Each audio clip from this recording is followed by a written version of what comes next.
I'm Dustin Abbott, and I'm here today to take a first look at the overall build and design and specifications of the Zeiss Milvus 100mm f2 lens. Now, to this point, my coverage of the Milvus line has been reserved to those lenses that had a brand new optical formula, namely the 50mm f1.4 and the 85mm f1.4. But I'd never gotten around to reviewing the previous macroplanar 100mm f2 lens from Zeiss, and so when I had a little bit of a lull here, an opportunity to review, I requested that they send it to me in the new Milvus form. And so while this is basically a redesign in terms of the overall build and construction, this is primarily the existing optical formula of the previous macroplanar lens. And I did get around to reviewing the macroplanar 50mm f2 lens, and I enjoyed using it, and you can take a look at my review of it here. But however, my chief kind of complaint about it was obviously it has a very long focus throw as a macro lens, and so that's great for precision focus, and there's a lot of additional focus points that are introduced by the ability to focus down very closely. But what I did find is that the overall, in the design of it, unlike most Zeiss lenses that move very, very smoothly in the focus ring, I found that the macroplanar 50mm f2 lens, it required a lot more resistance to it, and I was told that that was to make sure that when the lens was, down in this kind of position, as you will be shooting a lot of times in macro type photography, that there wouldn't be any kind of creep.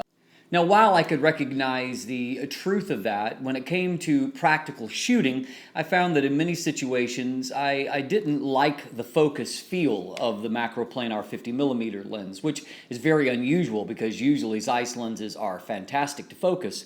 So I'm very happy to report that kind of my chief complaint from that lens is certainly not present here in this Milvus 100mm f2. And despite continuing to be a macro lens in the same way, it has, and with a very long focus throw, it has that just perfectly damped gliding movement of the Zeiss lenses, and it's particularly true of the Milvus line. One of the key changes to the Milvus line for lenses like this one that use an existing optical formula was, of course, the inclusion of a very new overall build and design, a modernization of the existing look of that older we call it now the classic series. And it also helped to bring it in line with the new look established by the Otis series. And along with that, on a more important level, is that now included in this is a full weather sealing. And of course, Zeiss lenses have always been beautifully built, but until the Milvus series, they were not weather sealed. The Milvus series continues that amazing, dense construction. There's no other lens that I use that is quite like these when it comes to their density and that feel of heft and quality in the overall build. But now it has a full weather sealing, which includes not only the gasket at the rear in a nice blue Zeiss color, but it also includes internal seals to make sure that it is truly weather sealed. I bring that up to say that the one thing that is somewhat surprising and unique about this is that they have elected to continue and not having an internally focusing design, really for any of the Milvus lenses that I've used. And all of them at various focus points, the overall length of the lens will change. And in the case of this Milvus lens, it will change quite dramatically.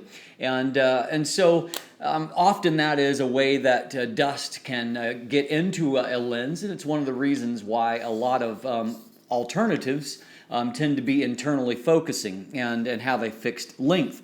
Now, the upside to this kind of design is that, surprisingly, this 100mm lens from Zeiss in its retracted form is considerably shorter than that of, I have here, my Canon 100mm f2.8 macro LIS lens. And as you can see in retracted form, the Zeiss is significantly shorter. And of course, now when the Zeiss is fully zoomed out and extended, it becomes the longer lens of the two, although because of the long lens hood of the Canon with the lens hoods fixed in place, the overall physical difference is pretty much identical because of that. But this has been the first one of the Milvus series that I pulled out of the box, and I was actually surprised by how small it was. And that really has a lot of practical value. The fact that it's nicely compact means that you can add it to your bag, and while there is certainly some weight to this. And on that note, the Milvus has gained some weight over the older macroplanar design, the classic design, and it is now 843 grams or 1.85 pounds. And so you certainly know that it's there. At the same time, it's not critically heavy. It's coming in still at a little over half the weight of a standard 70 to 200 f2.8 zoom.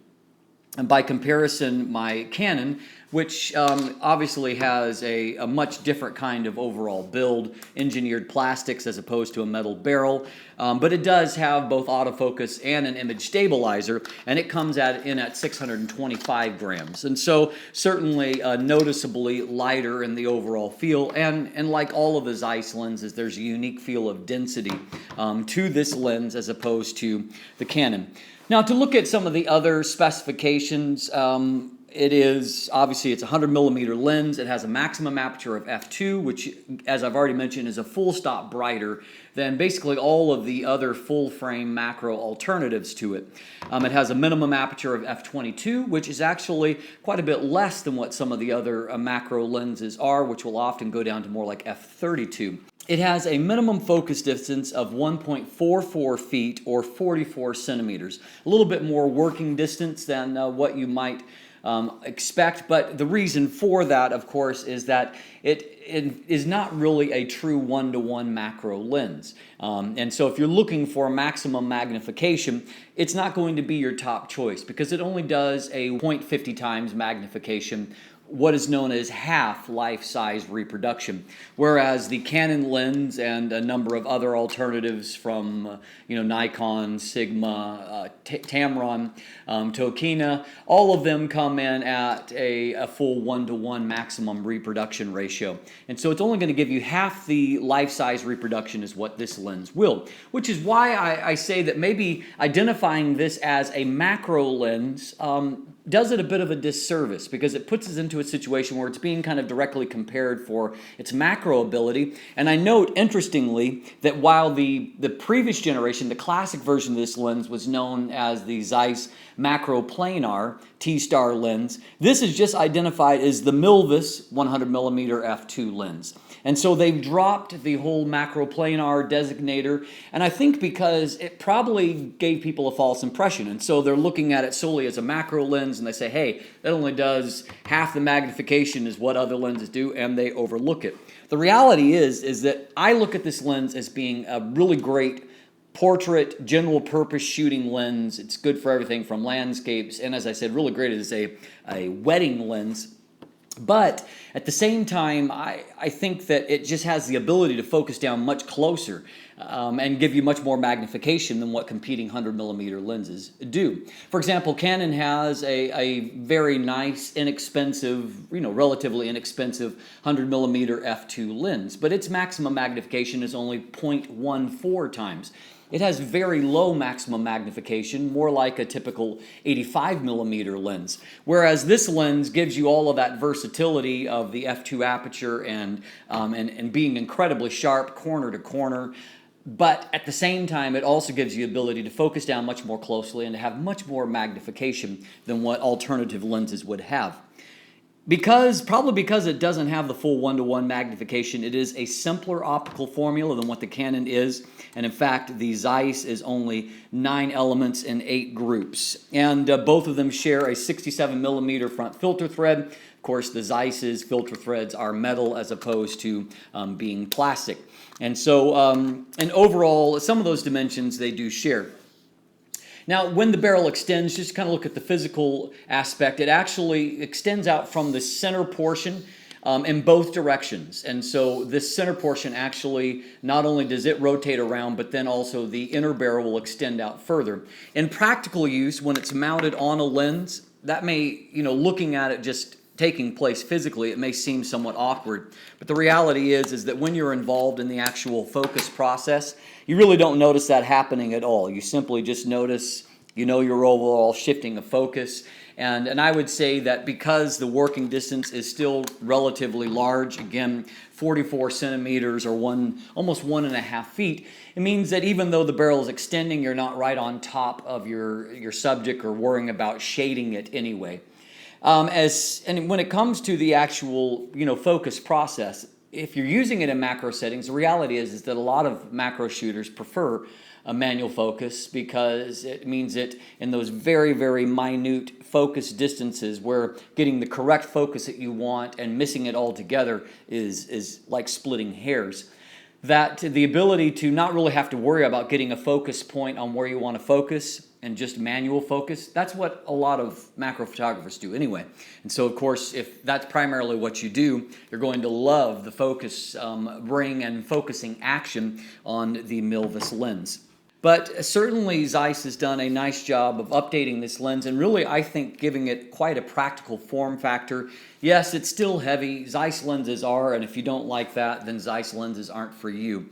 But I think that they've managed to actually make it even more easy to pack along. Although it's heavier than the previous version of the lens, it's actually a little bit shorter overall. And so it's really nice and compact. And the lens hood, it reverses nicely, but it also reverses in a way to where it stays very close to the barrel. And so I find that in taking up room in the bag, this lens doesn't really take up any more room than what, say, my Tamron 45mm or 85mm lenses do. And so it's really nice and compact for bringing along and just gives you that extra bit of versatility.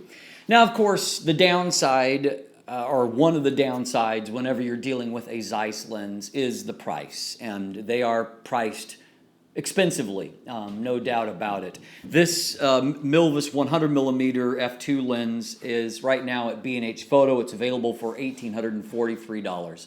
And so that basically is running you about twice what the Canon lens does. And depending on what you're pricing it against, it's probably more expensive than any of the other options that you might be considering. And so it is very expensive, but if you want great image quality, and of course, we're mostly looking at mechanics here today in design. If you're a video shooter, these things are a joy to use. And this is actually a really great video option, as I've said, because of that ability to basically focus wherever you want to, no matter how close or no matter how far, and to have that beautifully precise focusing action really is quite a joy to use in that kind of setting. And by the way, I'm happy to tell you that I'll very shortly be sharing a brand new product with you from Zeiss in the near future, and I'm looking forward to that day when I'm allowed to talk to you about it.